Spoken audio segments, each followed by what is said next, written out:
forgotten how many flights this has really had. This is a K&B Turbax combination. Pim is possibly the most reliable fan flyer in the UK.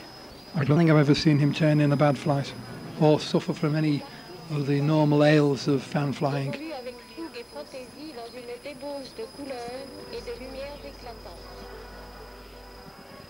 This is a prototype Jaguar of unknown origin. This appeared this year, in 1983, and it appeared in 1984. On both occasions it suffered from the same problem.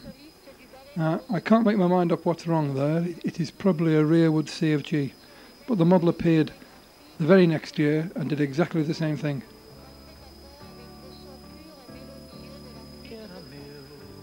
The guy who built it exhibited the model in a static exhibition last year, 1987, in our National Model Engineering exhibition, and I'm looking forward to seeing it actually fly at one of the fan meetings this year in '88.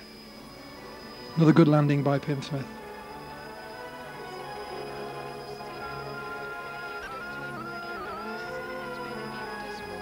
David James Byron MiG-15, Rossi 81. Another very reliable flyer. David himself doesn't do much flying. He has people who fly for him.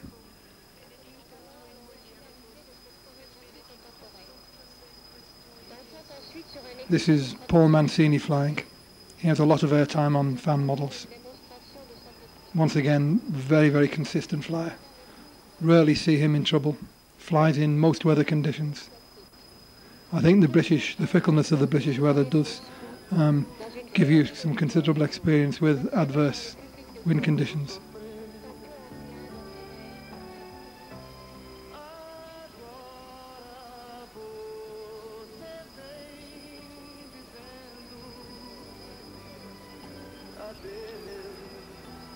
Now this is the Thorpe prototype F-18 Hornet. As you can see, this is a big model for a K&B 45. It has an unusual undercarriage system. It's got a fixed, or should I say an installed, retracting nose wheel and a dolly for the main wheels. Set underneath into the intake ducts are two small bogie wheels which are hidden except for the bottom half inch of the wheel.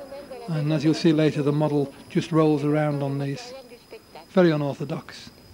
I think this flight was actually aborted through lack of flying speed.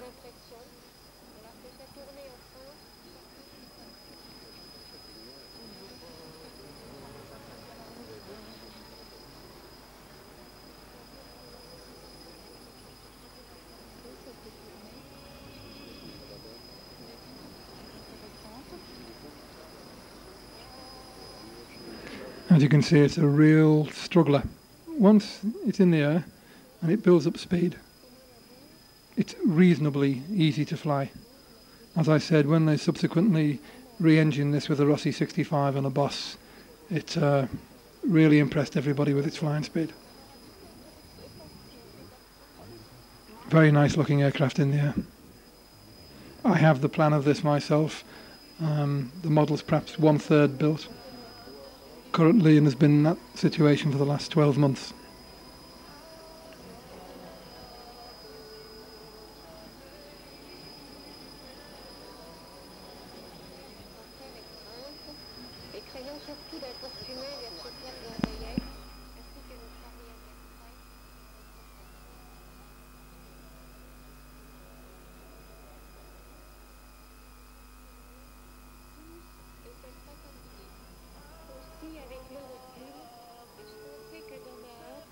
Paul Greyhawk again.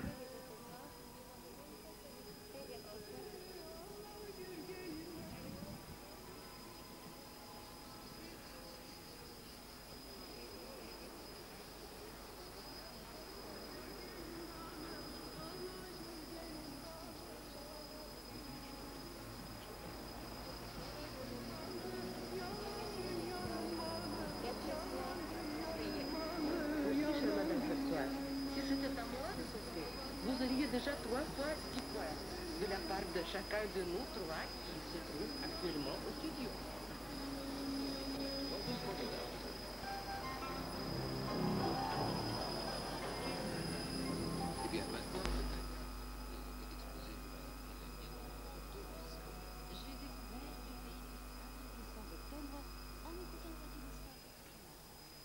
Hardly call that a loop. Here you'll see the unusual landing configuration of the model.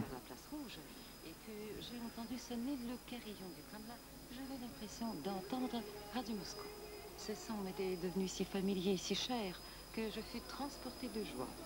Voir la place rouge la nuit. This particular MiG is flown by Malcolm Kay, another Byron fanatic.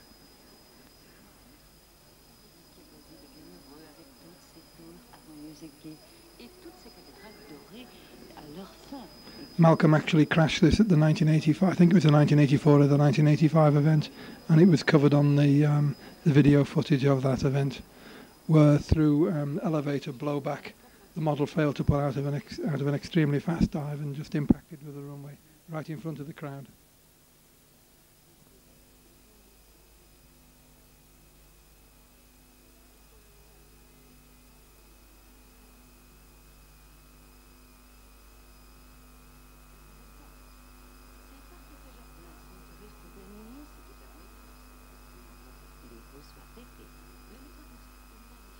Nous avons visité plusieurs stations, décorées chacune dans son style. J'ai ramassé dans un parc des gondes. J'ai planté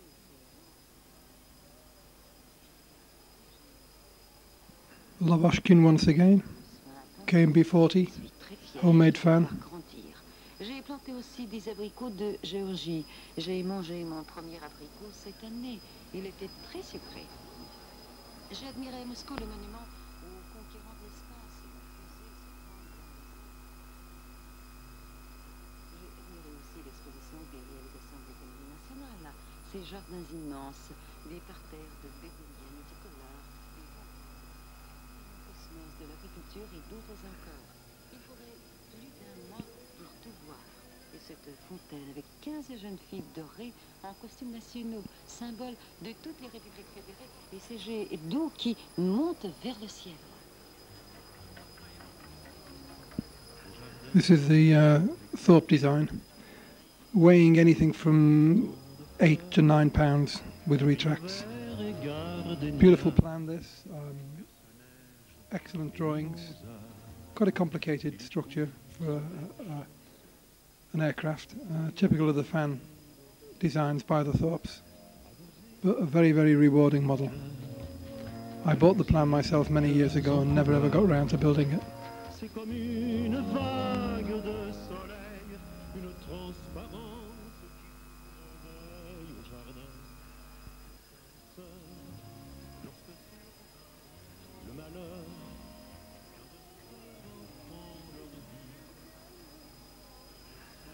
Fine, stable flyer.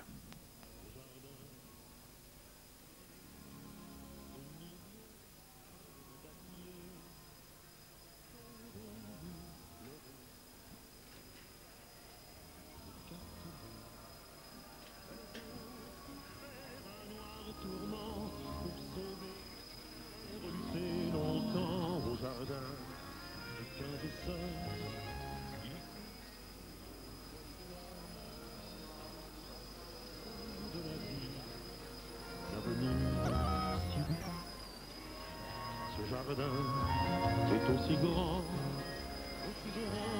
qu'un continent qui pour lui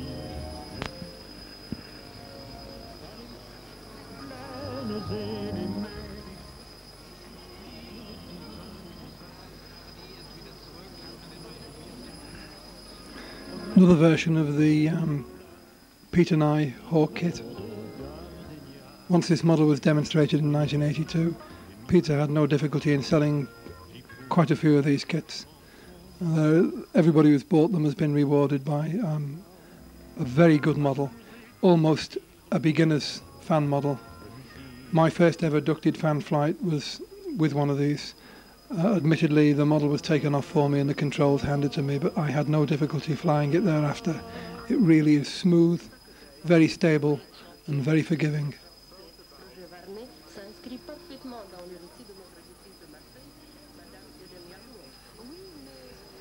And most of all, it's very realistic in the air.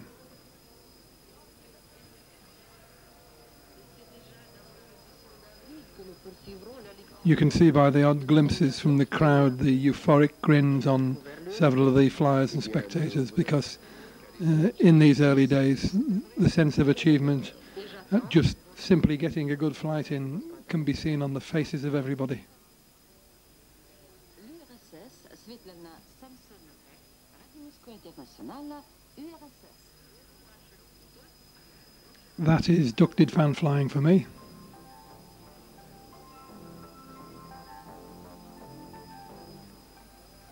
These aircraft are flown by our own Royal Air Force aerobatic team under the name of the Red Arrows.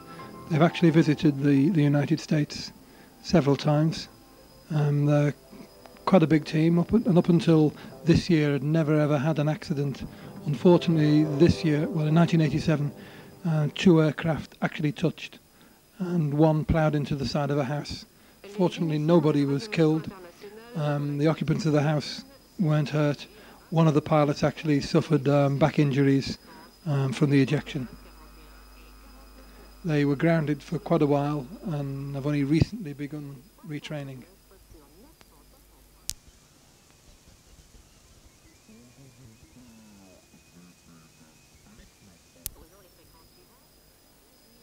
I must apologise for the rather scratchy changes of sequence. This is the early days of amateur videos, and some of the cameras didn't have the sophistication of flying splices. Pour la bande des 31 mètres, 7240 et 7305 kHz. As you can see with the Hawk, one of the few advantages it does have over a lot of the present ducted fan models, although it isn't fast, it isn't particularly slow, and on full power it can be flown in a relatively small area of sky. This gives you 2 benefits. You can fly it from smaller flying sites, but the model isn't at the extreme range of everybody's eyesight. It's always in front of the crowd. It's always doing something that can be seen rather than just doing passes up and down the runway. You'll see the stability of this model in this landing.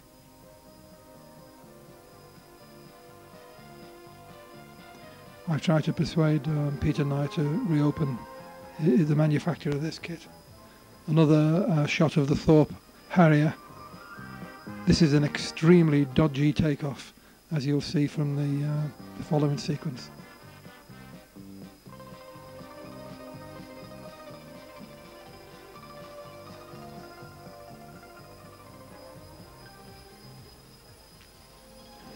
If it weren't for the Thorpe brothers, I would say that they were lucky on that occasion, but they can do that kind of thing 7-8 times a day and never have a mishap.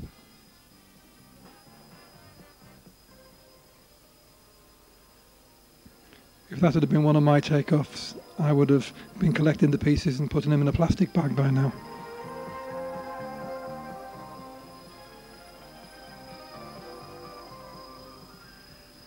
One of the major points in favour of the Thorpe brothers is their uncanny knack, both being garage owners and involved in the car business, obviously have the fundamentals of engine tuning, albeit full size, off to heart. I doubt if I've ever seen them with an unreliable engine in any way, shape or form, and I think most of the mistakes they make in their flying are recoverable because of the sheer reliability of their engines. In the early days they used K&B 7.5s. They then, as the plans became successful, if you like, went into business, into the fan business, and became agents for the OPS 45. I don't know how popular the OPS 45 is in America, but it is an extremely rugged engine. You can get several really hard seasons flying out of an OPS.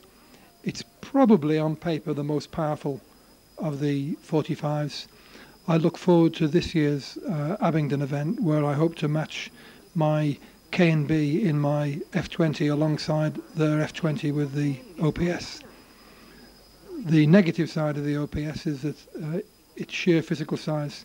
It's probably 3/4 of an inch taller in cylinder height than the K&B, and it does project past the top of the fan shroud. This is a line-up of the models. There's a Thorpe's Javelin, their Super Étendard, their Hornet, and the Paul Greyhawk. There's my favourite all-time model, the Lightning, PT2 Lightning.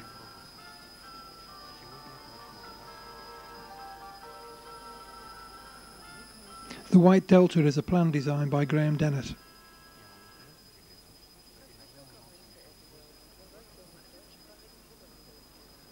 This is the Jackman turbojet. I actually felt a sense of history being made when we saw this model fly. It's just heartbreaking that there is no sound to accompany this footage. I can only liken the noise made by that to what the model was obviously shaped on, and that was the Vampire and Venom of the time, which had a very high-pitched whistle.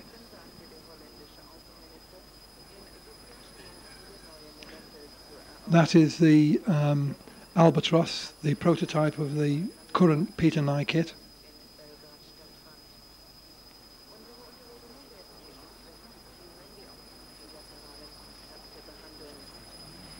The Albatross is a fine flyer, not fast.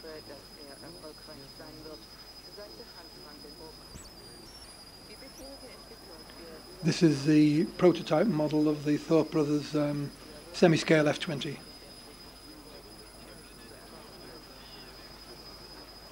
They've cleaned the design up a little since.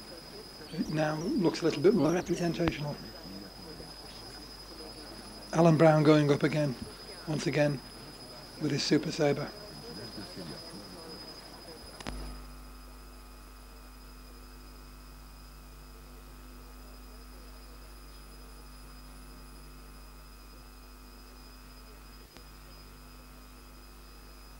This model does have a cheat, quite a big one underneath.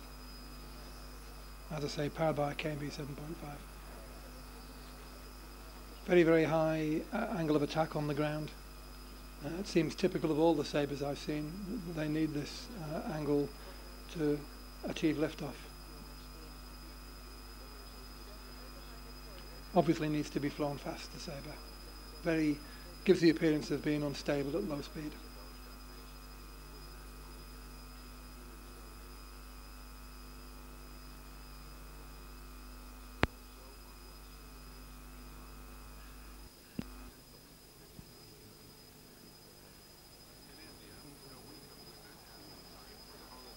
That to me is a classic profile.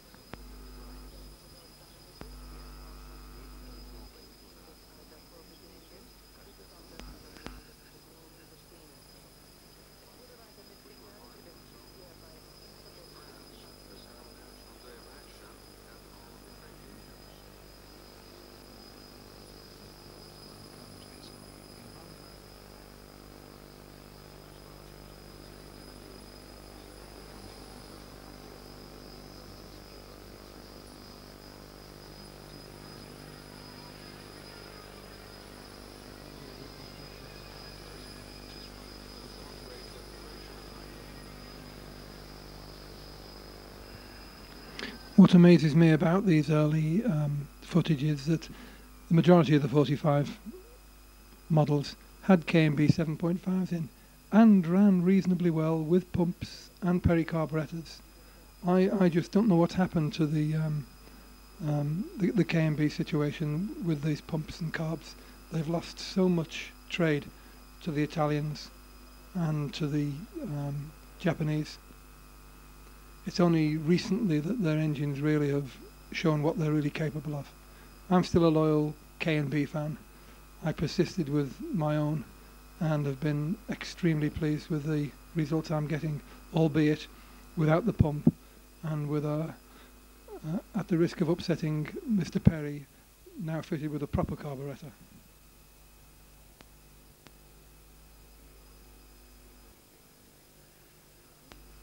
I use OS 7Ds. These unfortunately in the UK now sell for the £37, so you're talking over $60 for a carburettor, which really is prohibitive. But unfortunately the OS7D carburettor and the 7F do give a substantial revs improvement over any of the competition. I actually compared the British ED carburettor, which is another good carburettor, and this was about 500 or 600 RPM down on the OS in the same engine.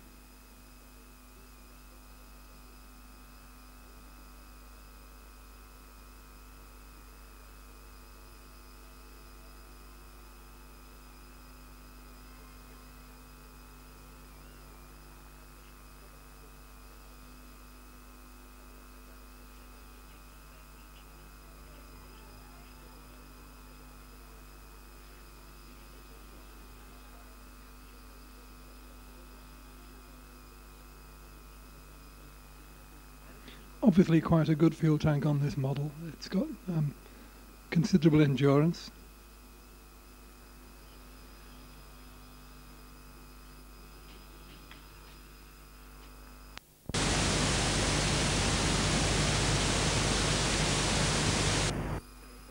Another sadly typical landing with the F100. Quality of the landing only matched by the photography.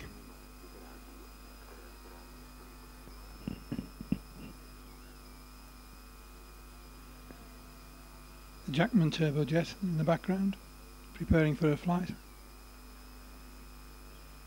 whilst Dave Brown returns his F100 to the flight line.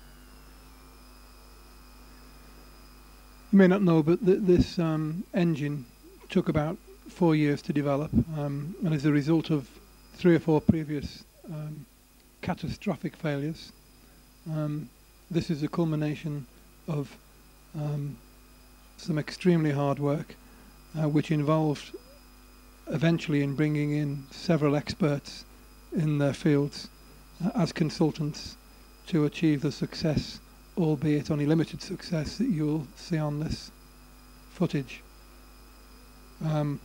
This particular turbine, gas turbine, at full throttle revolves in the region of 96 to 100,000 RPM, and 25,000 is required to get the engine firing, and at the moment you can see it's burning now. Mr. Jackman is a little gentleman with the radio set. He has a club foot. He's very easily recognised. If ever there was an agony and an ecstasy, this must be it for him. His road to success involved some extremely dangerous failures with turbines exploding. They went through all the trauma of selecting the correct bearings, turbine shaft whip. The original turbine shaft was 1/4 of an inch in size and has now grown to a full inch in diameter. And to give you some ideas of the complexity of this kind of model, the tip speed of the compressor is about 1,400 foot per second. Thrust, I believe, is somewhere in the region of about 18 pounds. It's quite a big model. Without boring everybody, it's a shame that you can't hear the noise it made. This was an aborted takeoff, as you'll see.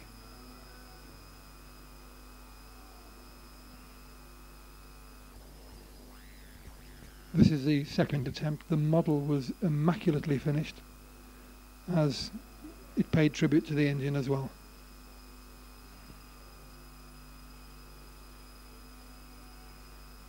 The problems of balance, as we 20,000 RPM fanatics will know, are considerable. With these engines and with the early problems with bearings, it was necessary to totally rebalance the engine even after the change of bearings. Jerry originally started construction of this engine with some very, very simple workshop equipment. A small Myford lathe, a small universal miller. He since realised that as the project grew, he needed more sophisticated equipment.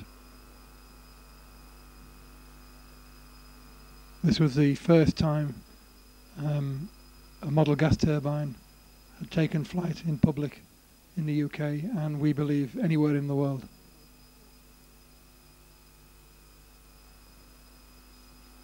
A little bit marginal till it gets up speed, but once it's away, it's a reasonably stable flyer.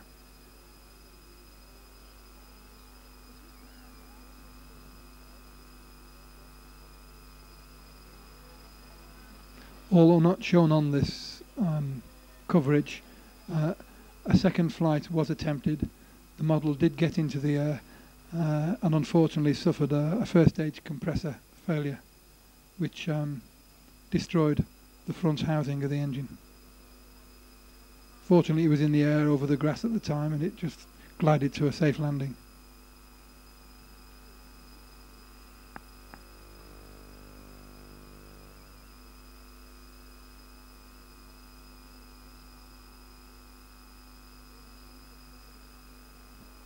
Very special day, very special model.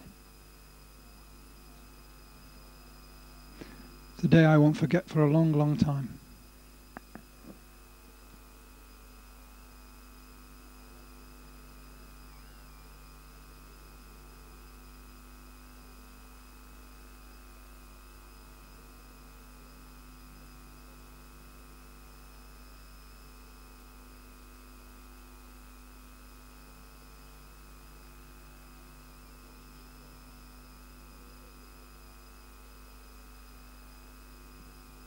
The original power supply for this engine was propane, which was vaporized by wrapping the fuel supply tube around the heat exchanger.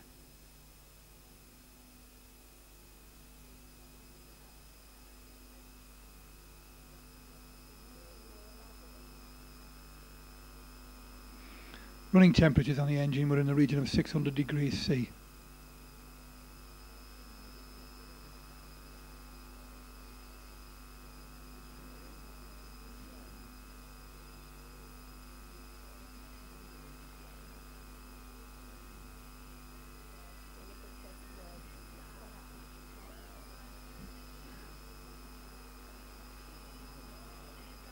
There's one happy man.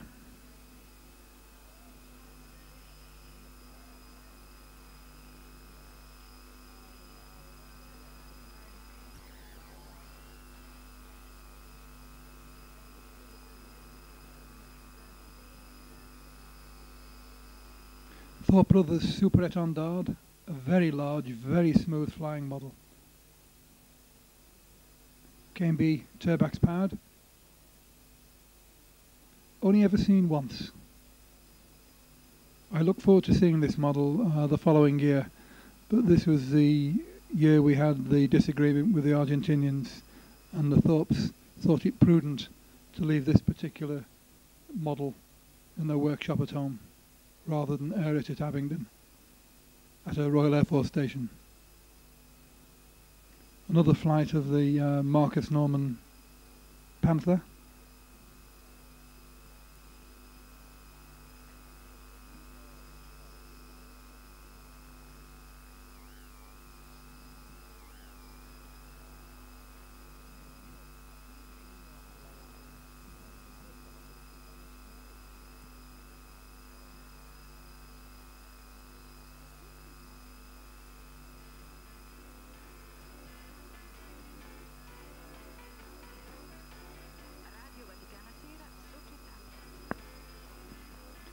Ted Cook with his pal Ray Muse, once again with their Byron model.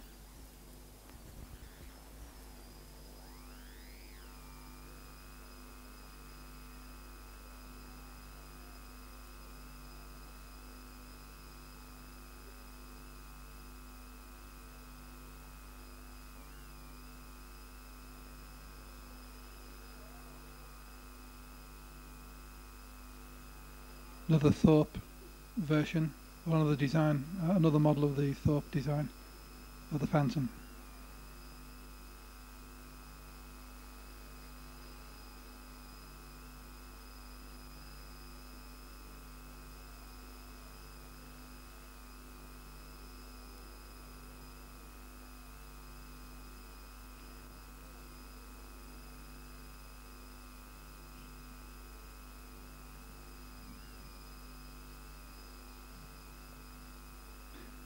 The model of the Panther is actually a plan and is available from the plan service in this country.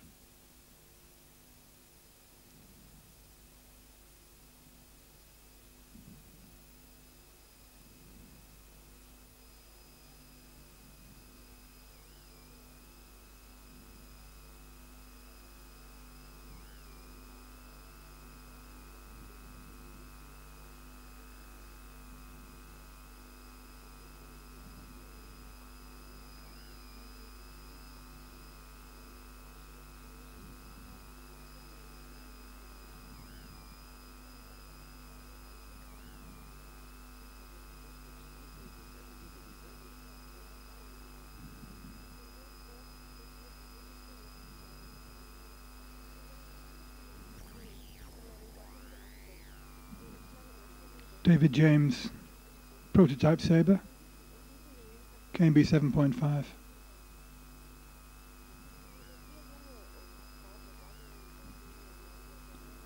This is the aborted takeoff of the Thorpe's F-18 Hornet.